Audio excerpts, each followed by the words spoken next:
Assalamualaikum warahmatullahi ta'ala wabarakatuh. Bismillahirrahmanirrahim. Alhamdulillahi rabbil alamin. Wassalatu wassalamu ala Sayyidina Muhammadin asyrafil anbiya'i wal mursalin wa ala alihi wa sahbihi ajma'in. Alhamdulillah, kita panjatkan kesyukuran kehadrat Allah Subhanahu wa ta'ala. Senantiasalah kita berpesan-pesan antara satu sama lain supaya jangan melupakan nikmat-nikmat yang telah dianugerahkan Allah kepada kita. Salah satu daripada nikmat-nikmat besar adalah nikmat iman dan Islam. Janganlah ditanggalkan keimanan hanya semata-mata kerana gelap mata memandang harta dunia. Kerana harta dunia tidak bakal kita bawa ketikanya kita mati.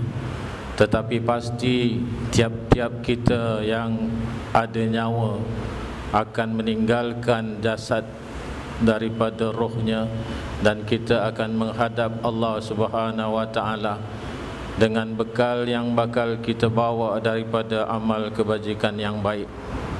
Apa yang untuk kita bawa bekal kalau semata-mata yang kita cari hanyalah harta dunia? Tidak ada keimanan di dalam diri kita, tidak ada amalan Islam yang kita kerjakan daripada anggota kita. Maka itulah senantiasa kita fikirkan betapa besarnya nikmat iman dan Islam itu. Bawalah ke mana-mana kita pergi dan janganlah ditukar gantikan dengan apa pun juga.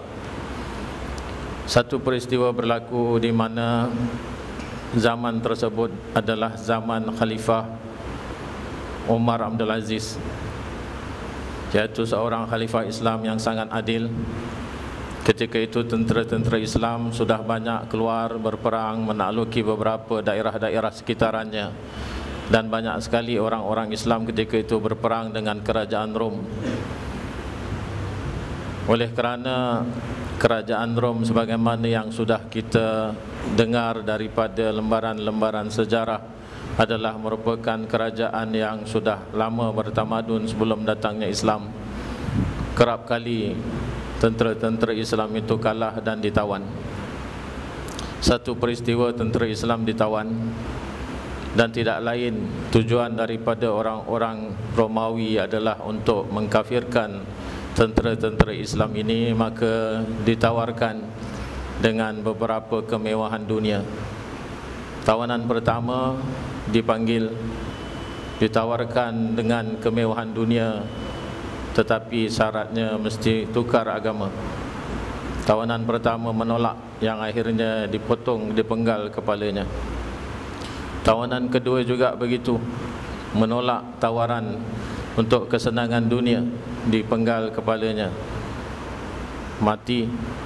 Tawanan yang ketiga, apabila melihat dua tawanan yang awal sudah mati, rasa di dalam hatinya takut kepada kematian, dan apabila dia ditawarkan dengan kesenangan dunia, dia terima dan dia murtad, keluar daripada agamanya. Na'udzubillah min zalik.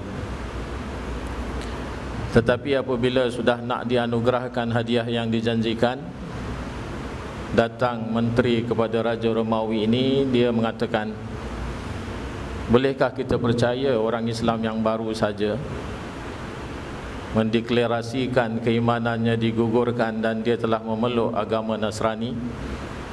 Hanya baru saja, bolehkah kita percaya untuk kita berikan anugerah yang banyak kepadanya? Kita kena uji seberapa jauh keimanan dan kemantapannya, iaitu percaya kepada agama barunya dan menolak keimanan yang dia sudah pegang daripada sejak dulu lagi. Jadi dia kata, bagaimana bentuk ujian yang untuk kita buktikan yang dia itu benar-benar telah keluar daripada agama Islam? Kita cuba dia dengan membunuh tawanan yang lain, iaitu saudara sesama mereka sendiri. Maka dia bunuh saudaranya kerana tega untuk dapat kesenangan dunia dan takut mati. Kemudian tu apabila sudah dilihat bukti seperti macam itu, maka dia kata, lihat, sedangkan orang yang bersama dia, yang menolong, yang berperang, dia sanggup bunuh, apalagi kita yang baru dikenal, yang hanya memberikan janji-janji ataupun kesenangan dunia yang barangkali hanya sementara. Kita juga nanti satu ketika dia akan bunuh. bunuh dia. Dia mati dalam keadaan yang tidak beriman. Kerana apa? Kerana sanggup menukarkan keimanan hanya dengan kesenangan dunia. Inilah yang dikatakan, kalau Allah Ta'ala berjanji, Allah tidak akan menyalahi janjinya. Tetapi kalau iblis yang menjanjikan, pasti dia akan menyalahi janjinya. Ingat, jangan ditukar sekali-kali keimanan kita dengan kesenangan dunia.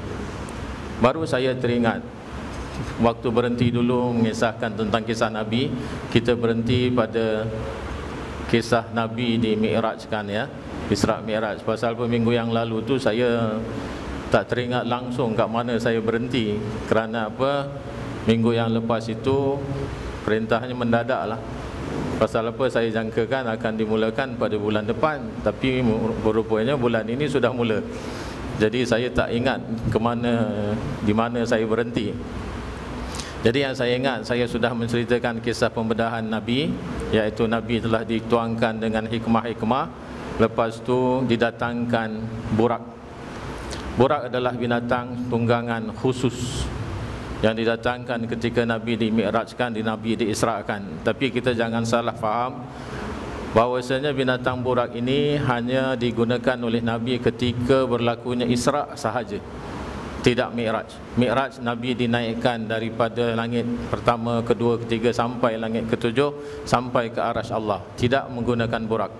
Kerana ada sebahagian pemberitaan daripada cerita-cerita yang beredar di sekitaran kita di dalam internet terkadang kala mengatakan bahawasanya Nabi di-mi'rajkan dengan burak. Tapi sebenarnya itu adalah daripada sumber yang keliru. Kerana burak hanya digunakan oleh Nabi Mi'raj Isra' saja, iaitu perjalanan di bawah, iaitu di bumi kita. Yang kerana Nabi dibawa daripada Mekah ke Baitul Maqdis adalah menggunakan burak. Jadi burak datang daripada binatang syurga. Warnanya sangat putih, tidak besar dan tidak kecil, iaitu anggaran yang telah diberitahukan di dalam kitab-kitab tentang Isra' Mi'raj adalah dia lebih besar daripada keledai dan lebih kecil sedikit daripada bagal. Kita tahu binatang bagal adalah hybrid, perkahwinan ataupun hasil daripada sanggama antara keledai betina dengan kuda. Kemudian tu dapat anak bagal. Jadi bagal tu tidak lebih besar daripada kuda dan dia tidak lebih kecil daripada keledai. Jadi dia pertengahan. Dan biasanya kalau bagal betina, dia akan menurunkan zuriat, menurunkan anak. Tetapi kalau bagal itu jantan, kebanyakannya daripada hybrid yang berlaku, baik secara lahiriahnya ataupun secara normal, dia tidak akan mendatangkan apa-apa keturunan. Jadi bagal ini hanya saiznya saja, besar kecilnya itu disebutkan begitu, dan warnanya sangat putih. Namanya burak itu ada sebahagian pendapat mengatakan bahawasanya diambil daripada perkataan barik. Barik artinya bercahaya, berkemilau. Kemudian tu ada pula yang mengatakan burak ini berasal daripada perkataan barqa. Barqa maknanya satu kecepatan yang luar biasa, sampai ada orang-orang yang mentafsirkan kisah-kisah Isra' Mi'raj ini, perjalanan ataupun langkahnya burak itu cepatnya cahaya, kelajuan cahaya. Itu semua adalah merupakan andaian-andaian saja. Kalau pada pandangan kita tidak ada satu keterangan pun yang mengatakan demikian. Hanya diambil andaian itu disebabkan namanya burak berasal daripada barqa, iaitu kecepatan. Jadi apa saja benda yang di dunia ini yang lebih cepat daripada cahaya belum lagi ditemui oleh manusia. Jadi yang paling cepat itulah perjalanan ataupun lintasan cahaya. Jadi itulah yang dikatakan pergerakannya melebihi ataupun bersamaan dengan perjalanan cahaya ataupun kelajuan cahaya. Jadi apabila kita melihat yang beredar di tengah-tengah masyarakat kita, masih ada yang menggantungkan burak yang berupa dengan wajah manusia, lepas tu badannya kuda, ada pula sayapnya. Sayapnya itu di badannya macam kuda sembrani yang pernah digambarkan oleh orang-orang Romawi. Jadi itu semua bukanlah gambaran sebenar, dan itu tidak pernah disebut di dalam hadis-hadis Rasulullah. Sedangkan burak ini bukan hanya Rasulullah saja yang naik. Kalau memang sudah ada pemberitaannya seperti macam itu, pada zaman-zaman Nabi sebelumnya juga sudah mengisahkannya, tetapi dia tidak. Kenapa kita mengatakan dia bukan khusus kenderaan Nabi kita? Kerana Nabi Ibrahim sebelum Nabi kita di Isra' Mi'rajkan, Nabi Ibrahim juga sudah menunggang burak. Bila masanya Nabi Ibrahim menunggang burak, iaitu ketika Allah memerintahkan Nabi Ibrahim dan Siti Hajar supaya berhijrah daripada Palestin ke Mekah. Ketika itu Mekah belum jadi town, belum jadi city ataupun belum jadi kota lagi. Hanya terkenal dengan satu nama, Faran. Sebab itu dikatakan Mekah asalnya adalah lembah Faran. Jadi apabila Allah Ta'ala memerintahkan pengasingan, iaitu Siti Hajar yang bawa anaknya ketika itu masih kecil lagi, Nabi Ismail, jadi Nabi Ibrahim bersama dua orang, iaitu keluarganya Siti Hajar dan Nabi Ismail menunggangi burak. Itu ada pemberitaannya, tapi tak pernah dijelaskan baik daripada kitab-kitab Injil ataupun yang berada di dalam kitab-kitab Taurat, Perjanjian Lama dan Perjanjian Baru, tentang rupa burak yang sebenarnya. Jadi kita boleh mengambil kesimpulan bahawasanya itu hanyalah sebagai hayalan manusia, andaian-andaian saja yang mungkin terpengaruh dengan budaya-budaya agama lain ataupun budaya-budaya bangsa lain. Dan saya berat mengatakan, oleh kerana baru-baru ini sudah ditemui satu manuskrip yang sangat lama yang masih tersimpan di Museum Swedia, iaitu Sweden. Naskah lama ini menceritakan tentang makhluk yang ada di dunia ini sebelum terjadinya Adam AS. Di dalam manuskrip itu menjelaskan ada satu kumpulan makhluk yang diciptakan oleh Allah Ta'ala lebih lama daripada jin, iaitu dia duluan baru jin, kemudian lepas jin baru Nabi Adam, manusia.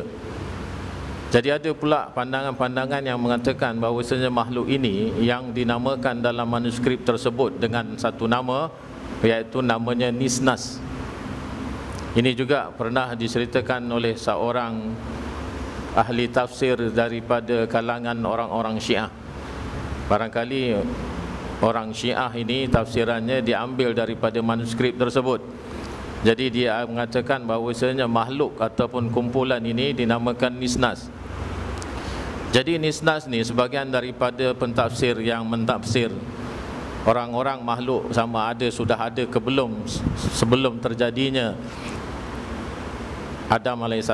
Ada yang mengatakan bahawasanya Nisnas ini juga adalah golongan daripada jin, iaitu gelombang pertama ataupun kumpulan pertama yang diutuskan oleh Allah Ta'ala. Jadi bangsa jin itu dikumpulkan ataupun disusun, diturunkan oleh Allah Ta'ala berperingkat-peringkat.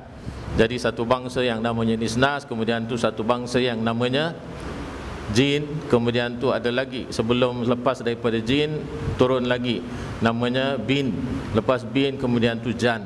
Jadi ini semua kalau dilihat daripada keseluruhan apa yang dikatakan oleh Al-Quran, tidak ada bangsa lain sebelum daripada bangsa manusia Adam AS, semuanya jin.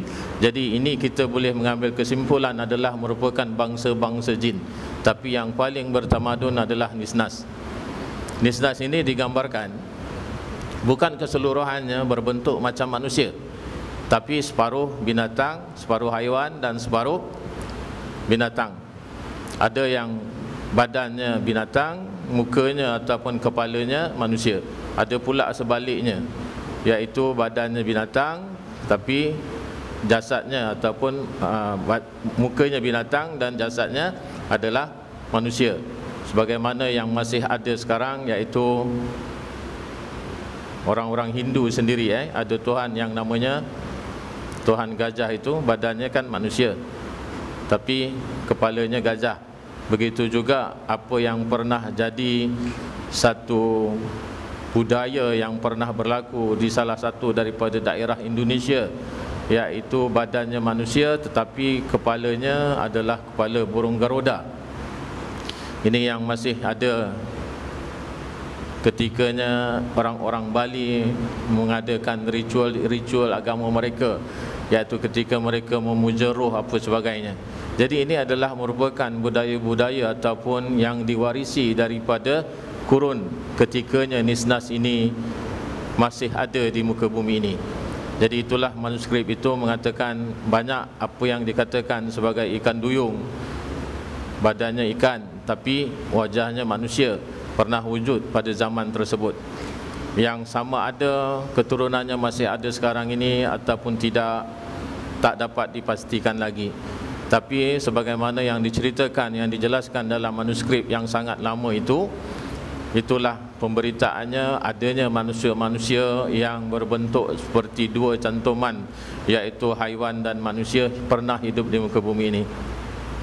Jadi tinggallah apabila benda-benda begini sudah ada di dalam masyarakat, sudah ada di dalam makhluk dunia ini, sampai diutuskan oleh Adam AS dan sampailah berlakunya kisah ini, mungkin orang-orang yang pernah menemui tafsir seperti macam ini menggambarkan bahawasanya borak itu adalah berwajah wanita, kemudian tu berbadan kuda. Tapi ini semua sebagaimana yang tadi sudah kita katakan, bahawasanya ini bukan daripada sumber agama, tetapi dia hanyalah sumber hayalan ataupun daripada andaian manusia yang mungkin terjadi daripada apa yang tadi kita katakan, terpengaruh dengan budaya ataupun apa yang sudah dikatakan dalam manuskrip lama tersebut daripada makhluk yang namanya Nisnas. Kerana mereka itu sajalah satu-satunya yang diberitakan. Jadi apabila sudah malaikat Jibril mendatangkannya, borak ini jengkelaan, seolah-olah macam tak mahu ditunggang. Dia punya telinganya senantiasa bergerak-gerak, dan dia punya sayapnya bukan di badannya, tetapi sayap duanya itu ada di bahagian kaki belakangnya. Jadi kemudian malaikat Jibril berkata kepada borak ini, tahu malu tak kamu bahawasanya yang akan menunggang kamu ini adalah makhluk yang paling baik, sebaik-baiknya makhluk di sisi Allah adalah beliau, yaitu Nabi kita Muhammad SAW. Maka kamu seharusnya berbangga, yang akan menunggangi kamu adalah orang yang paling baik akhlaknya, yang sangat dicintai oleh Allah. Maka dia baru tenang dan dibawalah ke hadapan junjungan Nabi besar kita Muhammad SAW. Terus keluar, terus nanti dia melangkah, berhenti satu tempat, kemudian tu nanti melangkah lagi, hanya dengan beberapa langkah saja sudah sampai ke Baitul Maqdis. Saya suka nak ingatkan bahawasanya kalau ada orang yang mengatakan bahawa kita manusia nanti bakal hari kiamat dibangkitkan, kemudian tu akan ditimbang tarakan apa amal kita, sama ada baik atau buruk, kemudian tu nanti kita akan diberi ganjaran oleh Allah Ta'ala sama ada ke syurga atau neraka. Selalu ada pertanyaan kepada saya, di syurga adakah binatang hidup? Walhal kita sudah mengetahui bahawasanya binatang nanti apabila hari kiamat sampai, binatang semua kembali jadi tanah. Di dalam cerita ini, iaitu di dalam kitab Mi'rajul Kabir yang mengisahkan tentang Mi'raj Rasulullah, dia mengatakan ada 10 binatang yang nanti akan tinggal di sebuah pojok taman daripada taman-taman syurga. Ini 10 binatang kekal di dalamnya. Apakah binatang tersebut? Maka akan kita sambung minggu hadapan, kerana sudah jam 2. Saya tidak mahu mengganggu masa-masa tuan yang untuk bekerja, kerana pekerjaan juga adalah merupakan kewajipan kepada kita. Bijaya Sayyidina Muhammadin sallallahu alaihi wasallam, sya'ulillah ilahul Fatihah.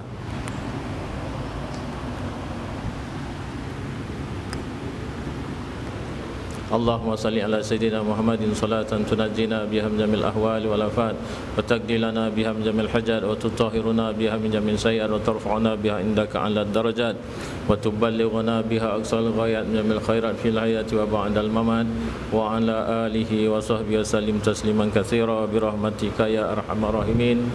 Subhana rabbika rabbil izzati amma yasifun, wa salamun alal mursalin, walhamdulillahi rabbil alamin.